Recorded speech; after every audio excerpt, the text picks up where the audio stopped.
Good morning and welcome to Comet Corner. This is a virtual series created by the UT Dallas Office of Research and in partnership with the schools across our campus to host chats with some of our notable alumni and hear how they have taken their research out into the world and made an impact. My name is Enrica Ziller, Research Education Programs and Outreach Manager in the Office of Research at the University of Texas at Dallas. As we move through today's session, I invite you to post questions into the chat for our guest speakers to discuss. Here to guide our conversation and introduce our distinguished alumna is Dr. Elizabeth Searing, Assistant Professor of Public and Nonprofit Management in the School of Economic, Political, and Policy Sciences at UT Dallas. Dr. Searing, welcome. Thank you so much, Enrica. And thank you to everyone for joining us today. I know that especially right now, we are absolutely awash in information. Sometimes it even feels like we're drowning, but there's more than just keeping track on the election and the COVID statistics. There's also things that we may not feel until this point, at least for some of us, are information that aren't as straightforward as they may have once been presented to us in school. So that's one of the reasons why I'm particularly excited about today's conversation, where we're looking at sources of information, particularly on history and the history of Dallas, where we're going to be looking at not only the stories that we all know, but also where to find information on the stories that we may not have heard about yet. So to give us some insights into this extremely important and timely topic, I'm very, very happy to welcome back to the UTD campus Dr. Patricia Everidge-Hill. She is currently a professor of history at San Jose State University, where she has taught since 1995. Now, she grew up in Galveston, studied history and Spanish as an undergraduate at Southern Methodist University, and received an MA and a PhD in the humanities with a concentration in the history of ideas from the University of Texas at Dallas. At UTD in the 1980s, she studied history with Harvey Graff, Gerald Soliday, and hello, I believe that Dr. Soliday is in attendance today, and the late Frank Rossiter. And she studied literature with the late Esteban Ahaya, Carolyn Gallerstein, and Dennis Kratz. The University of Texas published her book, Dallas, The Making of a Modern City, which I've been fortunate enough to read in the last few weeks, in 1996. And SMU Press published a new edition of Warren Leslie's post-Kennedy assassination classic, Dallas, Public and Private, with a historical foreword from Harvey Graff and Dr. Hill in 1998. Dr. Hill has published articles in journals ranging from Oxford University Press's Social History of Medicine all the way to the American Journal of Public Health. She's contributed chapters to essay collections on American cities, on political violence in the U.S. history, on women in medicine and public health, on South Carolina history, and she reviews manuscripts for the Journal of Southern History and Southwestern Historical Quarterly. Dr. Hill has held several fellowships from the Humanities Center at the University of Oregon, the Medical College of Pennsylvania, which is now a part of Drexel University, the Institute for Southern Studies at the University of South Carolina, the National Endowment for the Humanities, and Austria's Salzburg's Global Seminar. Now, at San Jose State University, which is the oldest public university on the West Coast, Dr. Hill was the first woman to chair the history department. She served 2 terms as president of the faculty union and 2 terms as the secretary and communications director for the union serving California State University's faculty on all 23 campuses. Dr. Hill will step back from teaching this coming fall, but looks forward to completing work on San Francisco Mayor Angelo Rossi and a biography of South Carolina physician and public health official Hilah Sheriff during the next few years. When she's not occupied as a teacher, historian, union organizer, writer, or department chair. She enjoys hiking with her husband and their dogs, playing tennis, skiing, and sampling her wine collection. So Dr. Hill, you are officially one more reason I have to visit California.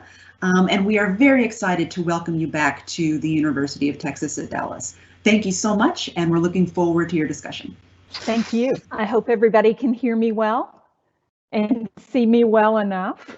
In these strange times, our presentation styles change a bit as well, but I am delighted to be back, at least virtually, or almost back at UT Dallas. Homecomings are always nice, and in these days when we can visit so few of those we care about and so few of our favorite places, it's especially nice to be able to come home to UT Dallas in a way. So searching for sources, I wanted to look back at the work I did in the late 1980s and the early 90s in and around Dallas and link that work to more recent work in California. And yes, as far as the wine grapes go, we were accused, my husband and I were accused of moving to San Francisco Bay Area in California to be closer to the grapes. Our Texas families have hurled those accusations quite a bit. But back to Dallas. I published the book Dallas, The Making of a Modern City in 1996. It was a revised UT Dallas dissertation that was called The Origins of Modern Dallas, in which I argued that Dallas developed essentially in two stages of growth. After its initial settlement in the 1840s, and its town into city moment when it gained two railroads in the 1870s. This first city movement between 1880 and about 1920, Dallas was much like its rivals in most of the middle of the 19th century and the latter third of the 19th century in the center of the continent. Railroad cities that developed commercially without a navigable river or without a seaport. And that while the business community was always the strongest group in town, if you were looking at any one group, it was the very fractious, disharmonious group that fought amongst each other. And so they were forced to compromise and to compete for urban power and control with club women and progressive era reformers and populist farmers, socialist radicals, early trade unionists. There were a number of groups that competed and compromised for urban influence. They settled their local disputes usually through a variety of newspapers that articulated different groups' understanding of fairness. And fairness was the old 1890s populist ideal of providing producers as opposed to investors, providing people who actually produced things with a larger share of the urban pie. After World War I, bitter conflicts, including an open shop anti-labor movement, the rise of the Ku Klux Klan again in an urban setting, and progressive era reforms that were going to require more taxes and greater public investment in social services. Those conflicts convinced a new generation of business leaders that their fights could no longer take place in public. They had to achieve a public consensus at any rate. They consolidated their power in the 1930s. They controlled the newspapers and early radio media, and they were not averse to using severe repression to further marginalize anyone who challenged them. So what I argue in Dallas, The Making of a Modern City, is that the Dallas that most of us knew post-World War II, that appeared to be this empire of consensus, that was the history we knew, and in the absence of real histories of the city's first 80 years, we transposed the Dallas we knew onto the Dallas of the past. And so what I was calling for with chapters on each of these groups I've mentioned is more research and actually book-length works on those groups that I mentioned. I was calling for a new wave of Dallas research to fill in that 80-year gap that we didn't know much about. And that has happened to a great degree. On the next slide, you'll see a cover of Darwin Payne's book that came out in originally in 1994 and was revised in 2000. And while Payne focuses primarily on the 20th century and primarily on the second half of the 20th century, in the revision of his 1994 history, you do see Payne paying much more attention to those who contested and competed with the dominance of business leaders in Dallas. In 1998, just a few years after my book, Elizabeth Instum published Women in the Creation of Urban Life. She goes back all the way to the beginning, to Dallas's original origins, and then ends in 1920 at the end of what I would call that first real urban period of competition and compromise. Studies in wonderful detail club women in Dallas, and also middle-class women and some labor union women and some local journalists who got very much involved in progressive era reforms that were taking place around the United States, not simply in Dallas. And so this lent support to this idea that Dallas was very much like other cities. It wasn't this total anomaly in American urban history. On the next slide, another 1998 book, Bob Fairbanks, For the City as a Whole, seemed to do some of both. His title, For the City as a Whole, echoes this empire of consensus idea in Dallas, that the business leaders all agreed with each other all the time, and they were the exclusive power brokers in Dallas. Now, of course, it looks that way in Fairbanks' book because his focus is on the 20th century, again, primarily the middle and through the 1960s.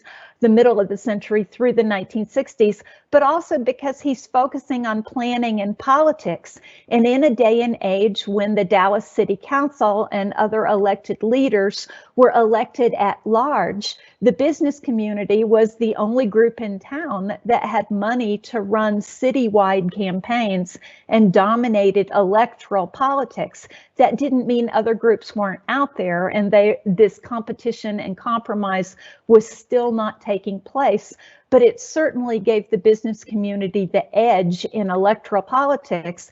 And because Fairbanks is focusing on urban planning and regional planning and electoral politics, his book looks a little bit more like a throwback to earlier studies of Dallas, although it has more to do with his scope than anything else, in my opinion. Jumping ahead to 2006, Michael Phillips, who I remember having some interesting conversations with when he was still in graduate school and still working on his dissertation. But that comes to fruition in 2006 with the publication of White Metropolis, Race, Ethnicity, and Religion in Dallas. Again, he goes all the way back to foundings in 1841 and pulls urban history, focusing on the African American community, later the Mexican American community in Dallas, and this augmentation to what was known as a white metropolis, and pulls that all the way into the 2000s. In Phillips' work, he does more than most people in the 1980s and 1990s thought was possible on race in Dallas. Certainly when he writes about the Mexican American community and Mexican American history in Dallas, that was something that I didn't look at closely because I was focusing on that earlier time period And although the Mexican American population in Dallas is quite sizable now, by 1940, it was still a very small percentage, less than 5% of the population. And again, with at-large elections, Mexican Americans simply couldn't be elected to citywide or countywide offices. So that's newer, and it's a different style of history, and it requires use of different kinds of sources. So I wanted to jump ahead to San Francisco and talk about how even in a city that's been studied as much as San Francisco, historians who are interested in writing more inclusive versions of the past need to do things differently and use sources differently. And I'll go back to some of the lessons I learned in Dallas, and I can expand on that in questions if people want to do that a little bit later. This is Angelo J Rossi. He was mayor of San Francisco for 3 full terms and part of his predecessor's terms from 1931 to 1944. He's the second longest serving mayor in San Francisco history, and we know practically nothing about him. Angelo Rossi was born in the California Gold Country in the Sierra foothills in 1878. He was the son of Italian immigrants. He was orphaned, or his father died when he was 6. And then the family business, a general store that they lived above, burnt down when he was 12. His mother took the 7 children. Angelo was one of 7. She took the 7 children to San Francisco, where he completed the 6th grade, and then he had to leave school in order to work and to try and take care of his mother and his siblings. He became a florist, and you see that flower in his lapel in this photograph, and every photograph we have of Angelo Rossi, he's wearing a flower in that lapel. It was part of his public persona. And he's usually looking off to the side. We don't capture him looking at the camera. He was a man who was described as lacking in personal charisma and skills as an orator.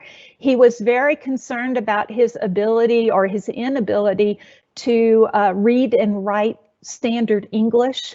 But he was known for his efficiency and his ability to bring various urban groups together. I became interested in Angelo Rossi and made a really dumb comment in a seminar to a student who had the surname Rossi. You know how when you travel in different parts of the world and people find out you're from Texas and you say you're from Dallas and they say, oh, I have a friend in Austin, you might know him. Well, Rossi is a very common Northern Italian name. And I had a student in an urban history seminar, a graduate seminar, whose surname was Rossi. And I said, you know, I'm really interested in the former San Francisco mayor, Angelo Rossi, about which practically nothing has been written, even though he was mayor for so long and at such crucial periods in the Depression and World War II. And this student in my seminar said, oh, he's a cousin. And I thought, really? And I started interrogating this graduate student and trying to find out. It turns out he was a distant cousin, different generations. They didn't know each other, but my graduate student knows Rossi's granddaughter, who's still alive, quite well. And I'm saying he didn't leave any records. It's like he purged his office of the kind of records a long-term mayor would normally have, either private records or public records. We don't have anything. Does your family have anything? And Ron Rossi, who was my former graduate student and is now my co-author, Ron Rossi said, I'll see. I've never seen or heard of any family records. The granddaughter, it turns out, didn't have anything that she considered records, but she said, oh, but we've got these scrapbooks in the garage in Palo Alto. And in the garage, there are 12 scrapbooks that are clippings files and American mayors in the middle of the 20th century, often hired what's called a clipping service. And they cut out literally every newspaper article that mentioned that person's name, and they filed them. Well, this clipping service cut out more than 20,000 newspaper articles from all of the different San Francisco newspapers and also from newspapers throughout the United States that mentioned Angelo Rossi. And they didn't index them in any way, but they pasted them, glue and paste, into 12 huge scrapbooks. My graduate student happens to be an attorney. He's done very well in Silicon Valley real estate, and he had the finances before those scrapbooks were illegible, before the old newspaper articles were illegible. He had the finances to photocopy the great big scrapbook pages and then hire interns with his law firm to index them. And so we have a resource that's going to allow, over the next 3 or 4 years, going to allow us to do the kind of work on Angelo Rossi that we didn't think we'd be able to do. And in Dallas, I found out a lot that we didn't think we would be able to find out through newspapers that provide alternative voices to the big city dailies that everybody's familiar with. So for example, in my work on Dallas, instead of just the Dallas Morning News and the Dallas Times-Herald, I searched 17 different newspapers, labor newspapers, a socialist newspaper, a Democratic Party newspapers, neighborhood newspapers. This was the age, the great age of American newspapers. In San Francisco, we have all these alternative newspapers as well, and many of them are not indexed and digitized, but we've got these clippings in these 12 scrapbooks now that my partner in crime has been able to see that they are indexed so that we can use these articles in the future. Since we have the articles and now we have names and dates of the people surrounding Rossi, we can do searches in Catholic Church records, in the labor archives at San Francisco State University. We can look in government records because Angelo Rossi became a close New Deal ally with New York City Mayor Fiorello LaGuardia. LaGuardia and Angelo Rossi were both Republican big city mayors. Angelo Rossi was the first Italian-American mayor of any big city in the United States, and LaGuardia, very much the East Coast counterpoint and very much better known, partly because of the visibility of New York City in urban history, partly because LaGuardia was loud and flashy and charismatic, and Angelo Rossi was not. But the newspapers really describe him as the West Coast LaGuardia, and they have political cartoons of the two of them jumping into action arm in arm. In 1933, they met at one of the first conferences of the U.S. Conference of Mayors, where the big city mayors met as a group for the first time during the Great Depression and asked for more from the federal government as part of the New Deal. These two conservative but reform-oriented Republicans embraced the New Deal. They stayed Republicans, but they embraced the New Deal, and their city certainly benefited from FDR and FDR's programs throughout the 1930s and into the 1940s. As the West Coast LaGuardia, or the other Italian-American mayor, Angelo Rossi was able to achieve a lot through the National Conference of Mayors. And even though he didn't keep his speeches and he didn't keep his records, that organization has them.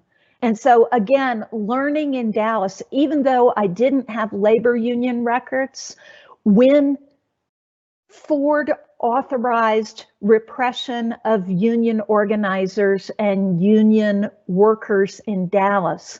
We've got the records from the trial and the hearings in front of the National Labor Relations Board. When garment workers maintained a year-long strike in Dallas in 1935, we don't have records from the Garment Workers Union, but we do have the testimony and the hearings and what the female garment workers said in front of the Industrial Commission of Texas. So in Dallas, I learned to use government records to fill in the gaps sometimes where you don't have municipal or city records and you don't have those things locally. So a variety of newspapers, government records, family records, oral history interviews. There are ways to get to a more inclusive study of the past than we had anticipated was possible in the mid to late 1980s. If we could see that next slide, I just wanted to show you a few of the hints of Angelo Rossi before we get our articles, journal articles, and maybe eventually a monograph published on his life and work. Rossi ironically began his 30-year political career in 1914 as a member of the San Francisco Playground Commission. And so it makes sense that one of the physical memorials to Angelo Rossi in San Francisco is the Angelo Rossi Park, and across the street from it, the Angelo Rossi baseball field and playground, because that's what gave him his start in 1914 before he was ever elected to the Board of Supervisors. San Francisco County and San Francisco City are the same government, and so the Board of Supervisors is like county commissioner and city council all in one in San Francisco. And after working on the Playground Commission, he's originally elected to the Board of Supervisors in 1921 and moved up from there. And that last slide finally. This is the memorial bust in San Francisco City Hall to Angelo Rossi. And notice the inscription on that. It says, progressive, humane, tolerant, native of California, Mayor of San Francisco. He served with fidelity. And I wanted to end there, although I'm certainly happy to talk to you in question answer, but I wanted to end with this memorial, which was created the year that Angelo Rossi died in 1948. And he served as mayor until 1944. So this was still, his memory was still very fresh in the minds of San Franciscans. And not only because of that conversion to the New Deal, which brought so much relief to the city, but as mayor during the 1930s, he was mayor when the Golden Gate and San Francisco Oakland Bay bridges were built. He was mayor during the World's Fair in San Francisco in 1939. He was the mayor under which City College, which is still the entry point for working class and poor and many new immigrants to San Francisco to access California's system of higher education. He was the mayor that was crucial in the establishment of City College. He was also mayor during the general strike in 1934, and although a number of laborers were killed during that strike and almost 100 hospitalized, 2 killed and almost 100 hospitalized, so it was quite violent. But Angelo Rossi, because he was supported by most laborers and by the business community, he was able to hold the city together during that extremely difficult time. He was accused of fascism and connections with Mussolini when World War II broke out. But after the Tenney Committee hearings in 1942, the general consensus is our mayor is 100% American, as they said at that time period, and not all aligned with foreigners. And the accusations of connections to Italian fascism just sort of dropped like the proverbial stone in the lake, because they didn't hold up against the 30 years that Angelo Rossi had been active in San Francisco politics. So my main point for this presentation is to continue, as I did more than 25 years ago, to encourage people who are interested in writing more inclusive histories of Dallas or any other place to search for sources in different ways. Do not assume that you can always go to City Hall and find the records of elected leaders all in order, and that will give you a sense of the past. Don't assume that you can go into the archives and find a perfectly digitized and indexed and ordered archival collection, and that will give you a voice from the past. What you have to do is look for voices plural, seek out those voices, and make sure that you're looking from a variety of sources before you say, oh, this can't be done. Thank you all for letting me come home. Thank you so much, Dr. Hill. Absolutely fascinating. And so I wanted to follow up really quickly, because something I noticed that you didn't mention was one of the subjects of your new work, which was Hilah Sheriff. And so I was curious, because most of your work is focused on people, but also on places, which means we have a lot of political figures. And so I was curious, what inspired you to pick up as a new focus, Hilah Sheriff? Well, I've worked on Hilah Sheriff a long time, and that has resulted in numerous conference presentations and journal articles, but my book-length biography of her has been on hold for the past decade while I was chairing the department and president of the faculty union, and then took a statewide office in a 23 campus faculty union. The CSU is the largest public university in the United States by far. And so those were big tasks, and it backburnered this biography. So the Hilah Sheriff work is not at all new, although it's certainly a second field. And it's typical for historians to have more than one research area. In my case, it was originally urban history and social history, and that social history was leaning very heavily into women's history. Right when I finished at UTD and got a tenure track job at a small college in South Carolina, I was joking with my new department chair in South Carolina about what is an urbanist to do in a small town in South Carolina.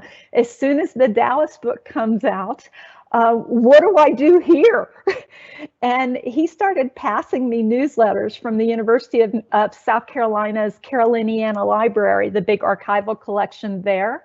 And I saw this blurb about Hilah Sheriff and her collection becoming available. She died in the late 80s, and they had just made her collection available in the middle 90s.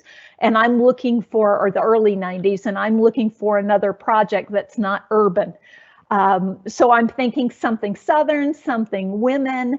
And because I had written about the garment workers in Dallas, and Hilah Sheriff worked with textile workers in South Carolina, I thought, I've got a connection through women's history, I've got a connection through public health, and I've got a connection through garment workers and textile workers. And so it just captivated my interest.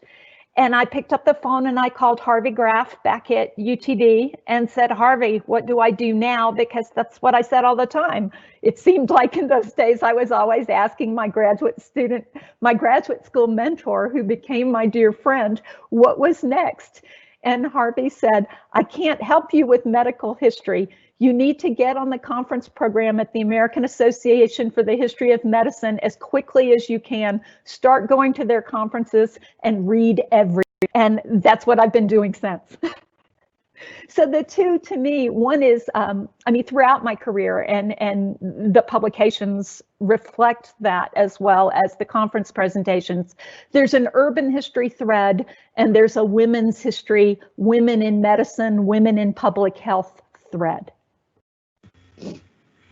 Thank you, Dr. Hill. I think that viewing your own research and coming topics of research, being a part of a narrative that also reflects the topics that you're working with, I think it, just from a literary standpoint, I think that all kind of meshes very beautifully into the idea of a giant kind of tapestry. So I notice we do have a couple of questions coming in on the chat, but before we get to those, I wanted to introduce our discussant for today.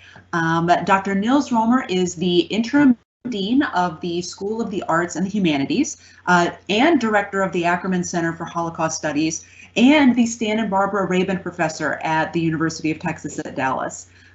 He received in 1993 his master's from the University of Hamburg, and in 2000 his PhD from Columbia University. He published Jewish Scholarship and Culture in 19th Century Germany Between History and Faith in 2005. In 2010, published German City, Jewish Memory, The Story of Worms, and has published numerous articles and several co-edited volumes.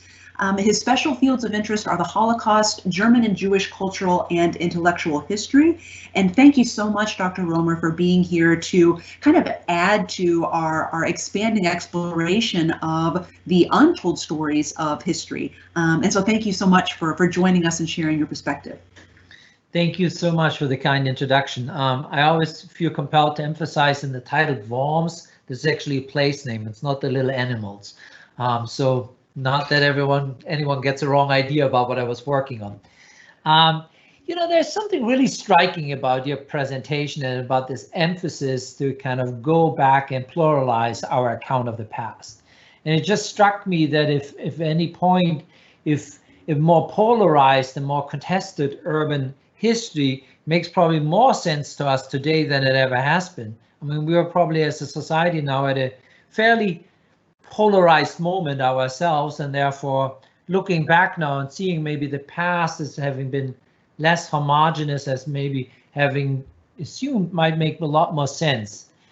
But I think it's also interesting that in lots of ways your way into this was, like you said, social history, which was, you know, that was the big weapon of the 80s and 90s, you know, to break down the wall, so to speak, of this homogeneous view, and then together with gender. And so that, you know, in lots of ways, you know, really challenged the idea of what history had been in numerous ways. And then you move forward to Michael Phillips' book, and you get another layer into this race that complicates our past, our understanding of the past even more. But the question that I'm interested in to ask is, you know, most of the books on Dallas, and in terms of the cover, not to judge books by their covers, but very nicely focus on the skyscrapers and the downtown. Michael Phillips' book, very different, has this leaving Dallas image. How do we deal with the immense mobility and the internal diversity, even of the groups that we're considering? That seems to be a big challenge. And you know, one of the things, like you, I felt that White Metropolis did a lot, but in lots of ways the individual groups came less into view in their own ways, but rather as voices of a political debate about racial differences in the city. So how do we deal with now with we are accounting really for this immense diversity and immense mobility of our kind of urban pageantry, which doesn't create so easily any longer an ability for us to create like a one narrative. There seems to be more stories than this story. Would you agree with that? I would, and it continues to be a problem. I was able to show numbers of trade unionists through union rosters that had membership numbers attached to them. But we didn't have the minutes of their meetings. So, or when we did, they were just snippets and not much of a run. And so you didn't have the workers' voices unless they were quoted in the newspapers, or unless they gave testimony in front of a government group after incidents of repression. Michael Phillips ran into some of the same problems on race. Mm-hmm. He can show numbers, using some of the tools of social history and census data and statistical analysis. In terms of populist farmers and socialists in early Dallas, there's a 1900 map by a man named Sam Street of Dallas County that has little triangles and little squares, some of them filled in black and some of them hollow, just marked. And they show which farmers owned their own farms and which were tenant farmers and which were white and which were black. And, in what seems like the dark ages of Dallas research in the late 1980s, I bought my husband pizza and beer, and we laid on the floor one night and we counted squares and triangles to get our own unofficial census tally of how many renters or sharecroppers, tenant farmers, and how many landowners who would be the constituency of the populist movement that the newspapers kept talking about. You have to do that kind of work on race when you don't have people's voices. Now, I hope, and it would be a wonderful discovery, much like our Angelo Rossi personal collection with the granddaughter in the Palo Alto garage. And that just almost sounds too Silicon Valley to be true. But in Dallas, what if there are grandsons and granddaughters or sons and daughters of Latino movement leaders, Chicano movement leaders from the 1960s? If there are African-American records in people's attics where somebody approached an archive in the 60s or 70s in Dallas and said, I have my father's papers, or I have my mother's scrapbook. And that archive at that time said, oh, we're just doing the Dallas Mayor's History Project, or we're just doing business leaders or people that people had heard of, or people who were elected to public office. And that family thought, well, they don't want our stuff. And the stuff's in the attic. I hope it's still in the attic. I hope just as a decade after my work, I hope a decade or so after Michael Phillips' work, somebody in a community finds something and recognizes something that nobody thought was important enough for an official archive. And those might give us the voices.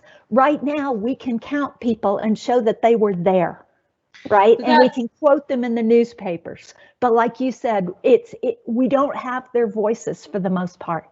But that's like a wonderful way of, thinking about that in other ways, that pluralizing our past might indeed also involve us looking or making our discoveries elsewhere.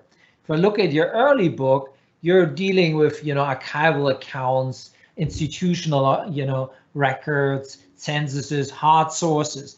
Now at the tail end, you're coming at us with scrapbooks and archives and edits, where we can find things. So it's just the location, in other words, where this stuff may be or can be found has dramatically changed. But it also means that we're changing the perspective a little bit. And that, I thought was interesting in your presentation, that in many ways, there is obviously that constant theme that connects your earlier work with your current research. But at the same time, you're moving away from social history, class, and gender toward a biographical study.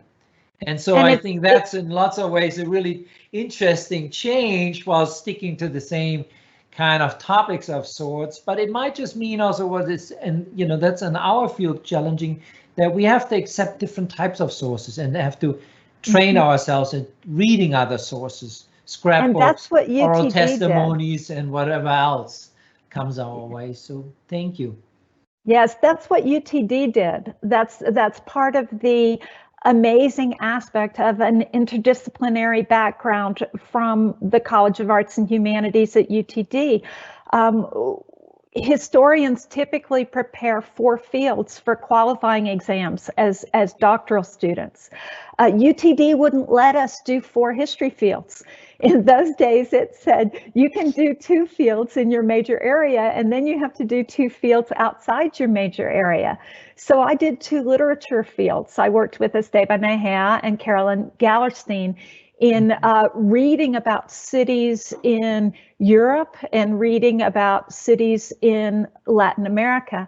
And fortunately, I read in Spanish, so I was a lot faster in those days, but I was able to get through those lists. But it gave me this very comparative and also a literary perspective, so that when I see people's unpublished writings, when I see people's sketches and their poetry, when I see journals and diaries, I'm not dismissing that as source material the way many historians did. And the irony, of course, with the San Francisco project is that, you know, I'm this this labor history, urban history, social history, leftist gal, and now I'm supposed to be studying a mayor. I don't study mayors. Mayors are elites. But Angelo Rossi is lost, and even though he tried to assimilate, he couldn't make people perceive him as un-Italian. You know, even if he was born in California, even if he tried hard to assimilate, people perceived him as the Italian mayor. And so he's this interesting bridge figure who in some ways was elite. You know, the Jewish merchants in Dallas history maintained that bridge type position in and out of the elite. They did become part of the Citizens Council in many cases and part of the Dallas elite, but they never stopped being Jews. No. And the majority of the Dallas population always saw them as Jewish first and successful business leaders next, right? And so one of the things that UTD did for me is help me not pigeonhole myself and my work, and in this case, my sources. Thank you so much. I'm sorry, one of my dogs was giving you extra applause from the sidelines here. He was very appreciative of everything. But our chat function channel is beaming now with questions, so I think we want to make sure that everyone has a chance to ask that question. So we're going to take now some questions from the chat functions. Elizabeth, I think you're directing this now. Thank you. Yes. We actually have some great questions in the chat, so we'll get to as many as we can. And we'll start with one that actually is very close to what we were just talking about in looking at the nature of being seen as something other than Italian or Jewish, and kind of the role of that in history. And so the question is, there seems to be a pattern in America's past and present of connecting first or second generation immigrants in power to negative aspects of their culture or country of origin. These slanders seem to have no basis other than just the name. Do you think that this is what happened to Rossi when he was accused of being a fascist? Certainly it was, yes. He was the Italian mayor. He wasn't this native of California who had never been to Italy in his life. He was the Italian guy, and that was the image, despite the fact that he had already been in public for more than 25 years, and that's part of the American historical tradition of identifying everybody who didn't hail from the homelands of the original settlers as new, as different. So, for example, a recent immigrant from Great Britain or the Scandinavian countries or Northern Germany, as soon as there's no accent, is perceived as American. Whereas someone whose family has been in the United States since the 1880s, but they came from Japan, that Japanese American is Japanese in the eyes of many Americans. And we still do that. I have many colleagues on the West Coast who are routinely asked where they're from. And one of my colleagues says San Jose, and they say, no, before that. And he says, I was born and raised in San Jose. Well, where was your father from? San Jose. Where was your grandfather from? San Jose. But he's Japanese American. In the eyes of so many people, he's Japanese. And so, yes, to the person asking that question, we tie any name, not a name like Hill, but any name that's not associated with the original immigrant groups to the United States. We tie those surnames to other places instead of accepting those people immediately as part of our place. Mm-hmm. Thank you. And the next question is actually for both Dr. Hill and Dr. Romer. And this is about how to balance new narrative versus established narrative.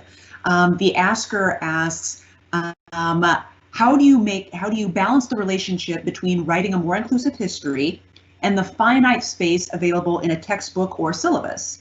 Does being more inclusive necessarily entail deleting aspects of a previous and less inclusive narrative?